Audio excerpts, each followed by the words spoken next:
새로운 도약을 꿈꿉니다. 기사회생TV 김민수 변호사입니다. 회생에서 가장 중요한 관심사 중 하나가 매달 얼마를 내야 회생이 통과되느냐인데요. 이걸 전문용어로 말하면 월 변제금이 얼마로 정해지냐입니다. 이거 관련해서 많은 분들이 댓글로 여러 질문들을 남기셨는데요. 각 케이스마다 유형이 다양해서 일률적으로 말하기는 어렵지만 댓글들 중에서 많은 분들과 같이 공유했으면 하는 베스트 질문 선정해서 답변을 드릴 테니까 회생하시는 분들 참고하시면 좋겠습니다.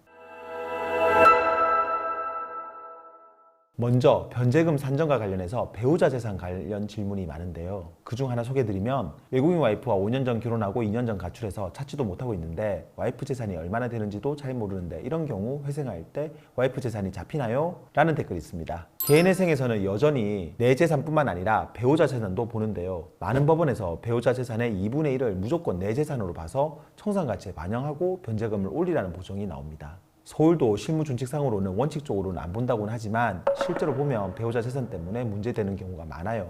그런데 댓글 내용처럼 외국인의 와이프인데 2년 동안 가출을 해서 못 찾고 있다. 그러면 와이프 재산이 얼마인지도 잘 모르겠죠. 하지만 이혼이 서류상으로 된 게 아니라면 법원에서는 배우자 재산이 얼마인지를 사실조회를 통해서라도 밝히라고 할 겁니다. 그렇게 해서 재산이 없으면 다행인데 만약에 일부라도 재산이 나오면 좀 문제가 될 수도 있어요. 채무자 입장에서는 가출한 와이프 때문에 내 변제금이 올라간다 그러면 많이 억울하겠죠. 그래서 이럴 때는 실제로 외국인 와이프가 가출해서 그 재산하고 나랑은 상관이 없다는 걸 법원에 설명할 수가 있어야 돼요. 그러려면 가출신고나 실종신고 내역같이 실제로 같이 살고 있지 않다는 걸 객관적으로 입증할 것들이 필요합니다. 그렇게 하면 설사 배우자가 일부 재산이 있는 걸로 나오더라도 가출한 와이프 재산 때문에 내 변제금이 올라가는 건 막을 수가 있습니다. 이거는 꼭 가출한 배우자뿐만 아니라 이혼한 전 배우자도 마찬가지예요. 전 배우자 재산이 나랑은 상관이 없다는 걸 최대한 법원에 설명을 해야 변제금 상승을 막을 수가 있어요. 다음으로 도박 관련 질문인데요. 도박 때문에 청산가치가 올라가서 변제금 산정이 문제되는 경우들도 많습니다. 관련 댓글 몇 가지 소개해드리면요.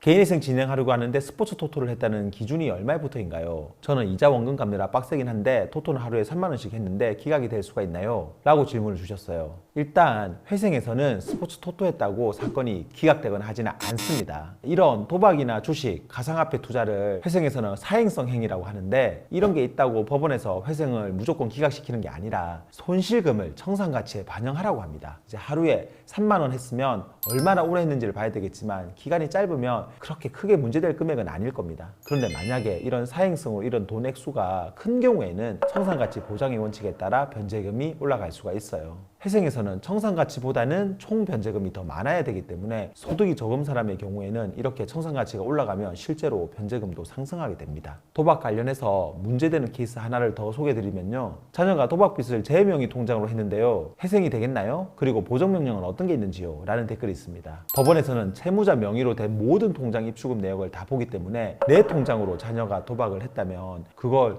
내가 한 것으로 오해하게 됩니다. 이럴 때는 실제로 그 통장을 내가 쓴 게 아니라 자녀가 쓴 거라는 걸 입증을 해야 돼요. 쉽지 않을 수 있지만 어떻게든 설명을 해서 법원을 납득시켜야 됩니다. 회생위원을 납득시키기만 하면 내가 하지 않은 도박 때문에 청산금이 올라가는 걸 막을 수가 있어요. 분명 보정명령으로 이 부분에 대한 소명을 하라고 할 겁니다. 그러면 자녀가 사용한 통장에 들어간 돈이 나와 상관없다는 사실, 예를 들면은 자녀의 진술서 또는 대출 확인서를 통해 가지고 자녀가 본인 명의로 대출을 받아서 통장만 내 걸 사용했다는 식의 어떤 구체적인 해명을 해줘야 법원에서 그걸 믿게 되는 겁니다. 그런데 만약에 내 명의로 대출까지 받아줘서 자녀가 도박을 한 거라면 이때는 도박빚 자체에 내 책임이 있기 때문에 법원에서 나에게 책임을 물을 수 있다는 것까지도 염두에 둬야 합니다. 그리고 명의 이전이 변제금에 영향을 줄 수 있는지 관련해서 댓글을 보면 개인회생 하려고 알아보는 중인데 대출을 낼 당시에 집 명의가 제 앞으로 되어 있었는데 작년에 제가 어머님께 무상증여로 넘긴 상태인데요. 개인회생이 가능한지 모르겠어요. 라고 질문이 있습니다. 부동산을 회생 신청하기 전에 어머니에게 무상으로 넘기면 개인회생에서는 당연히 문제가 됩니다. 이걸 부인권의 대상이 되는 행동이라고 하는데요. 부인권이란 게 뭐냐면 재산을 빼돌린다든지 아니면 어느 특정 사람에게만 빚을 갚는다든지 하는 회생에서 하면 안 되는 걸 하면 법원에서 이걸 다시 원래대로 되돌리는 걸 말합니다. 실무에서는 부인권 행사한다고 해서 소송까지는 잘 하진 않지만 부인권에 해당하는 돈만큼을 채무자 보고 청산가치에 반영하라고는 합니다. 예를 들면 회생 들어가기 전에 내 명의로 된 1억짜리 집을 어머니에게 넘겼다고 한다면 현재 그 집 명의가 내 게 아니지만 부인권의 대상이 돼서 1억을 내 재산으로 보고 청산가치 계산을 할 때 포함시키라고 하는 겁니다. 그러니까 이런 경우는 내가 집을 집을 무상정의했다는 사실만으로 회생이 바로 기각되진 않지만 그로 인해 올라간 청산가치만큼 변제금이 올라가게 되고 만약에 그걸 못 내겠다고 하면 결국은 회생이 기각되는 거죠. 이거랑 비슷하지만 다른 케이스가 있는데요. 하나 소개해 드릴게요. 친정엄마가 손녀딸한테 명의해 준 집도 청산가치에 포함이 되나요? 딸은 37살입니다. 제가 회생 신청하려고 하는데 딸 집에서 무상으로 살고 있습니다. 라는 댓글이 있습니다. 이거는 아까랑 다르게 친정엄마가 손녀한테 재산을 넘겨준 거잖아요. 물론 이게 실제로는 나한테 넘겨주는 건데 명의만 손녀딸로 한 거다. 그러면은 문제가 되겠지만 그게 아니라 실제로 손녀한테 넘겨주는 거라면 특별히 문제가 되지 않습니다. 할머니가 손녀딸한테 얼마든지 정의해 줄 수 있거든요. 그리고 내가 그 집에 무상으로 살고 있어도 그 사실만 가지고 그 집을 채무자 재산으로 인정하기는 어려울 겁니다. 그러니까 이 케이스에서는 특별히 이것 때문에 변제금이 올라가거나 하는 일은 없다고 보시면 됩니다.